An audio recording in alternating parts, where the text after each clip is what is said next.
నిమ్మకాయ దండలు నిలువెత్తు వేయంగా కుక్కీలం పగలు కుప్పూన లేవంగా నిమ్మకాయ దండలు నిలువెత్తు వేయంగా కుక్కీలం పగలు కుప్పూన లేవంగా కుక్క గులాలు వేసి సక్కాని పూజలు చూడు చూడు చూడు చూడు చూడు చూడు దుర్గమ్మ చూడు భక్తుల నడుమ భావాని చూడు చూడు చూడు దుర్గమ్మ చూడు భక్తుల నడుమ భావాని చూడు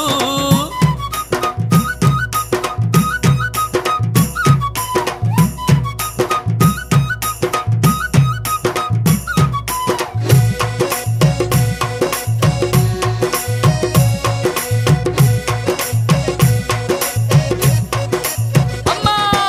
బంగారు బిందెల్లా గంగ నీళ్లు తెచ్చి అమ్మా భవానికి అభిషేకం చేయంగా బంగారు బిందెల్లా గంగ నీళ్లు తెచ్చి అమ్మా భవానికి అభిషేకం చేయంగా చల్లాటి నీలాన్ని సంబరపడుతుంది చూడు